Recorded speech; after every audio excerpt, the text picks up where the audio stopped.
nós vamos entrar na teoria geral do crime, teoria geral do delito, né?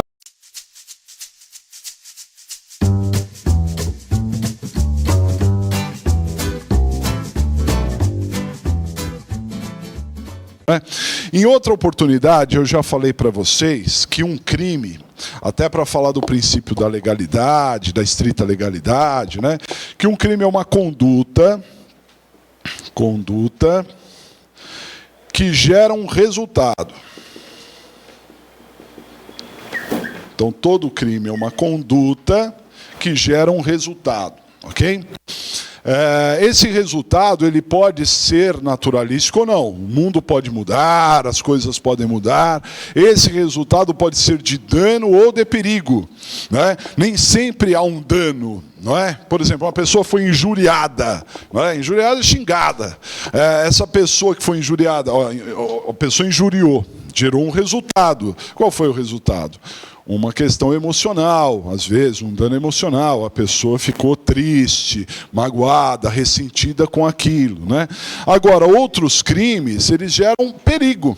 O fato de uma pessoa dirigir em alta velocidade, em ruas estreitas, diz, por exemplo, o Código de Trânsito Brasileiro que isso é crime. Crime, sabia? Dirigir em alta velocidade, em ruas estreitas, próximas a hospitais, etc.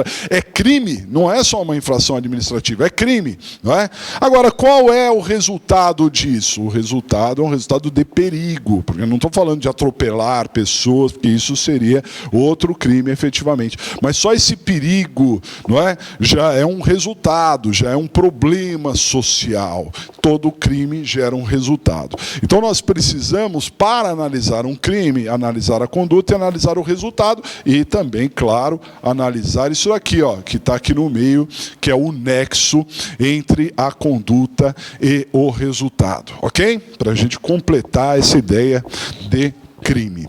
E vamos começar, dá uma olhadinha na tela, vamos começar com a questão da conduta. Vamos pensar um pouquinho aqui acerca da conduta, quando que uma conduta é uma conduta criminosa, né? Vejam só. Conceito de Damásio.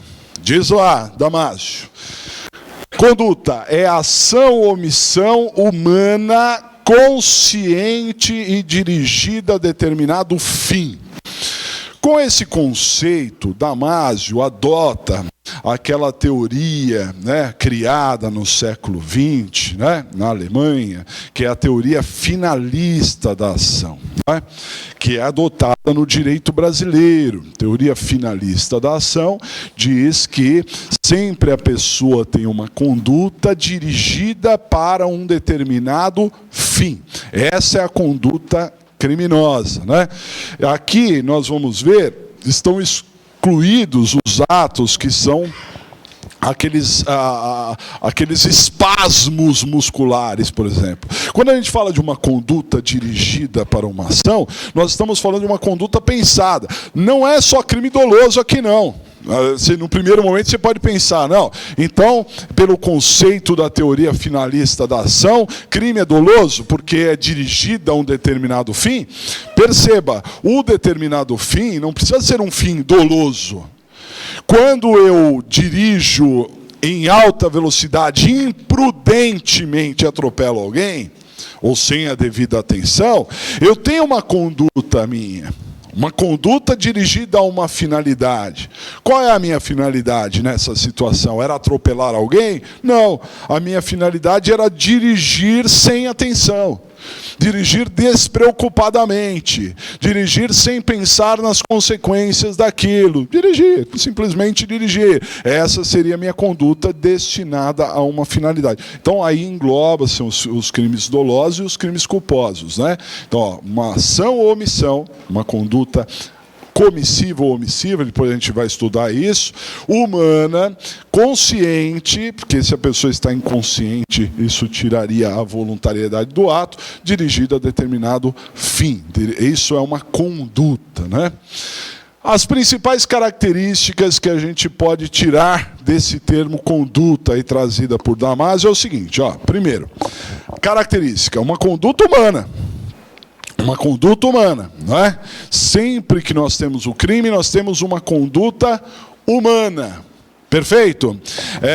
Mais à frente, nós vamos ver isso, mas eu já posso adiantar. Imagine que eu estou andando pela rua e um cachorro, né, se desprende da coleira do seu dono e me ataca, né? E eu, para me defender, mato aquele cachorro, certo?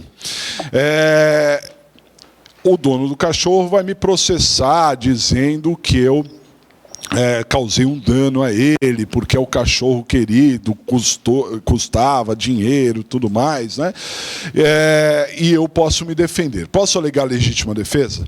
Posteriormente nós vamos analisar a legítima defesa, que vocês vão ver que não cabe legítima defesa, porque não teve uma ação do dono do cachorro.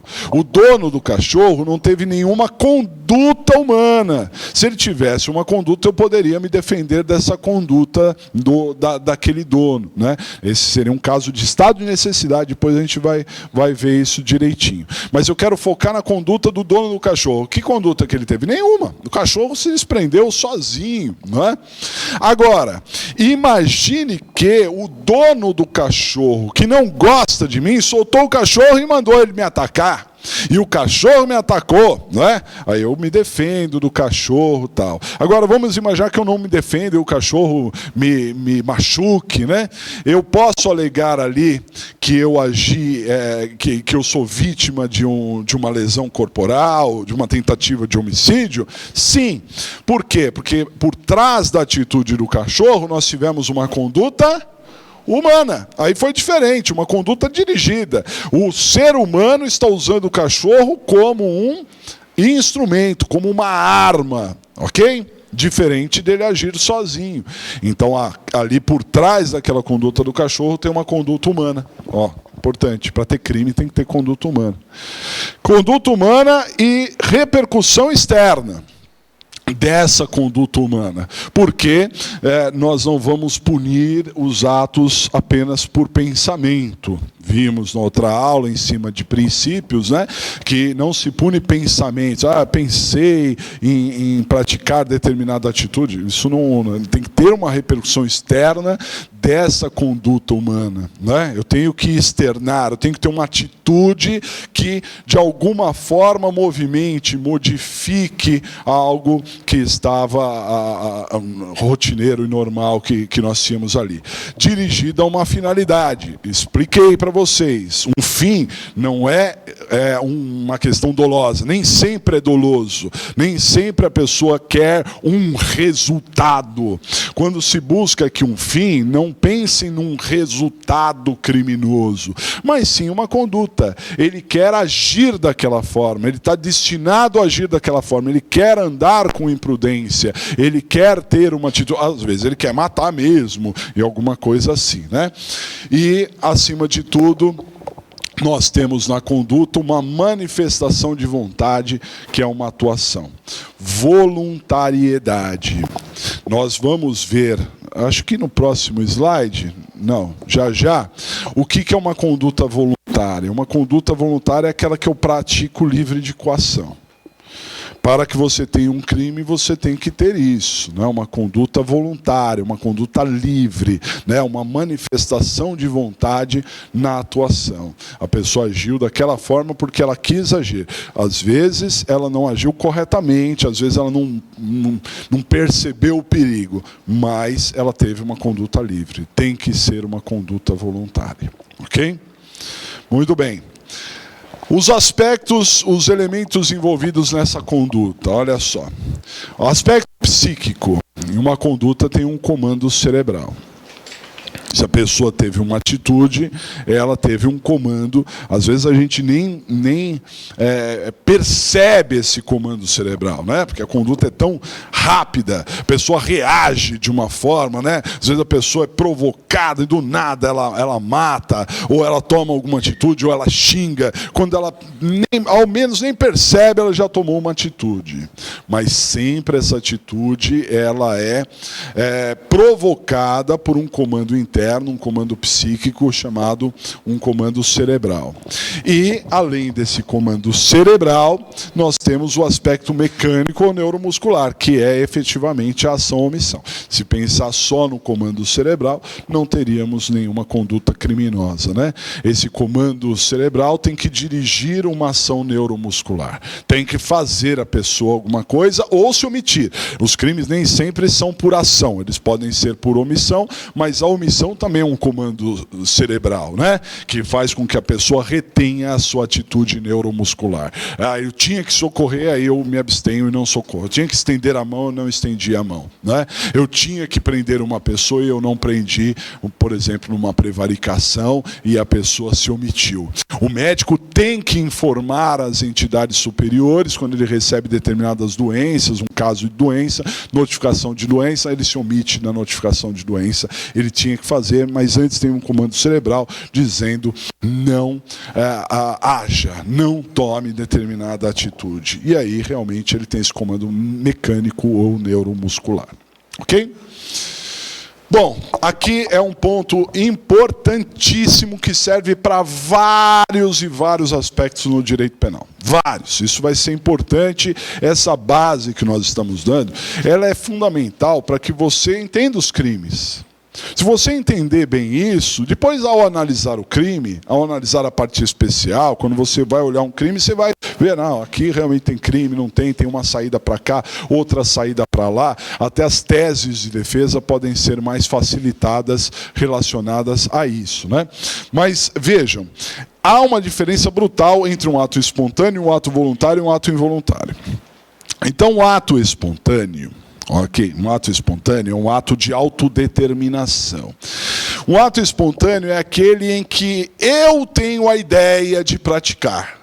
Eu penso, eu não sou influenciado por ninguém.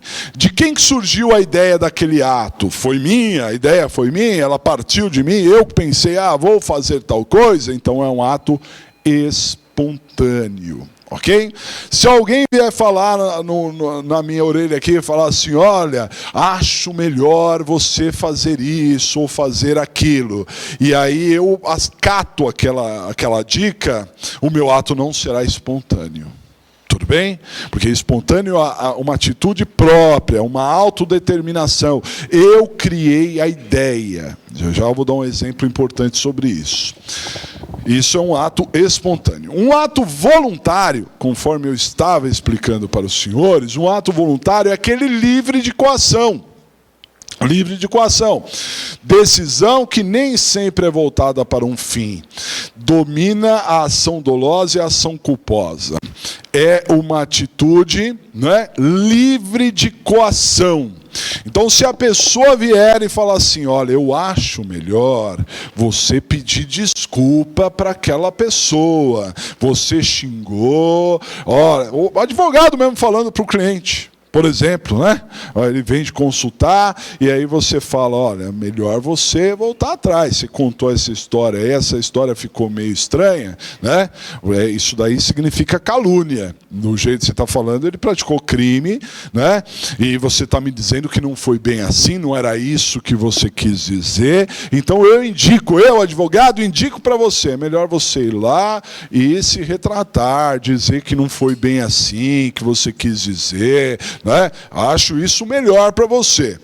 Muito bem, doutor, confio em você, vou fazer isso. Aí a pessoa vai lá e se retrata. É um ato voluntário?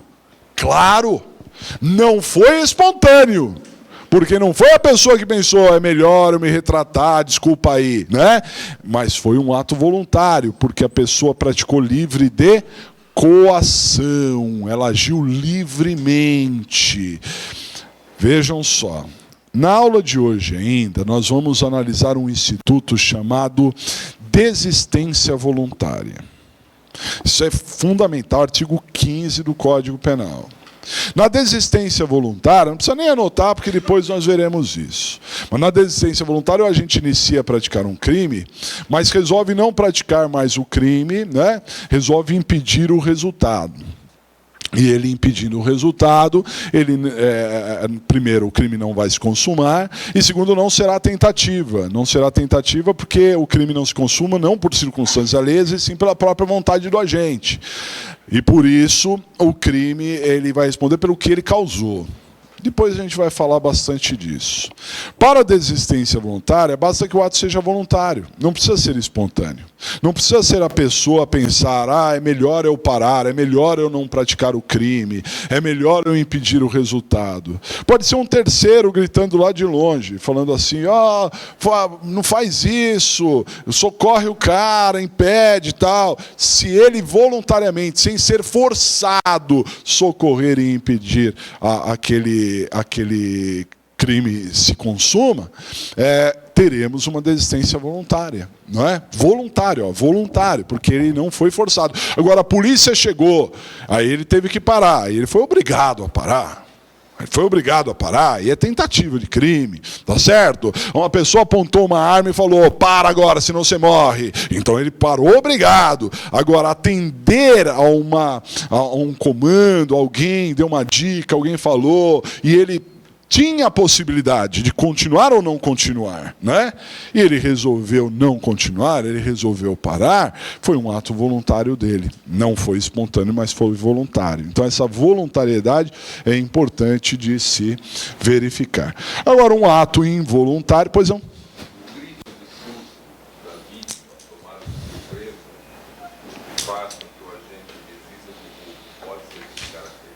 Pode ser caracterizado. Já há várias situações. Imagina o seguinte, o nosso amigo está falando aqui o seguinte. O sujeito vai assaltar alguém, roubo, né? E aí nesse roubo, passa a carteira, não sei o quê. Aí a pessoa, a vítima, tem uma reação que o ladrão não esperava. Ela chora, ela grita, ela se descabela, ela ameaça se matar. Não, você não vai fazer isso. Não. E, de repente, aquela atitude, ela acaba demovendo o ladrão da ideia dele. Sempre para você saber se é um ato voluntário ou não parar, pense o seguinte, ele tinha a opção de continuar? Pensa assim. Se ele tinha a opção de continuar e resolveu não continuar, o ato de parar é um ato voluntário. Correto? Agora, se ele não tinha opção nenhuma, quer dizer, não tinha o que fazer, a polícia chegou, alguém segurou, alguém apontou uma arma, ele não tinha o que fazer, aí o ato não é voluntário. Ok? Pois não. Numa negociação, para se entregar, tal, não é voluntário. Não é voluntário. Imagina, tem um sequestro, tá certo? Até porque o sequestro é um crime que se consuma quando a vítima já é privada da liberdade. Então, já se consumou. Ainda que ele liberte a vítima, já se consumou. Mas a verdade é que o ladrão, ele não tem opção. Você pode até falar, ele tem opção porque ele podia não negociar, né? Não, essa negociação não está na esfera da polícia de libertar o cara, deixar ele ir sozinho. De qualquer forma, ele vai ser preso. A negociação é para que ele não sofra agressões, tiros, respeitem a vida dele e tal. Então, na verdade, ele não tem uma opção, ele vai preso de qualquer forma, né? Então, essa negociação não influencia, não seria um ato voluntário, não. Não é? É voluntário na medida em que ele está só conversando para não ser agredido, mas não para o crime. Não seria determinante para o crime. O crime já aconteceu antes. Bom dia. Então, o ato involuntário é aquele ato forçado, por exemplo, ou um ato simplesmente mecânico, a gente pode traçar assim, né? Então, se a polícia chegou, apontou uma arma e falou para, ele foi obrigado a parar. Então, ele parou um ato mecânico dele. Ele não queria parar, mas ele resolveu, né, parar porque ele foi forçado a parar, né? Isso é um ato involuntário, né? Essa seria a ideia. Nós temos as seguintes formas de conduta: ação, também chamada de comissão, e omissão. Então, um ato, uma conduta, ela se dá por ação ou por omissão. A ação é uma comissão, é um ato corpóreo, é fazer alguma coisa positiva, não no sentido moral da coisa, mas uma atitude positiva no sentido de criar, de fazer, de mudar o mundo a partir de um ato, né? Isso é uma atitude comissiva. O sujeito, ele quer matar, vai lá e dá um tiro. Então ele tem uma atitude modificando o mundo a partir de então. A maioria dos crimes são comissivos. A franca maioria dos crimes são comissivos. Se pune mais por ação do que por omissão, né? Mas isso nós vamos ver, essas classificações, tem coisa bem importante aqui. Já a omissão é uma inatividade, uma abstenção de movimento, a não realização de um movimento esperado, não é? Então a lei determina, faça tal coisa, o sujeito não faz, ele se omite nas coisas que ele deveria fazer, né? Então essa omissão também pode ser punida. Claro, a omissão também pode ser punida porque pode gerar consequências jurídicas importantes. Então tem vários crimes que são omissivos. Posteriormente a gente vai falar que tem omissivo próprio, impróprio, tem algumas outras características próprias disso, né? Mas por hora pense que a conduta é sempre por ação ou omissão. O crime se pratica por ação ou por omissão. Ok?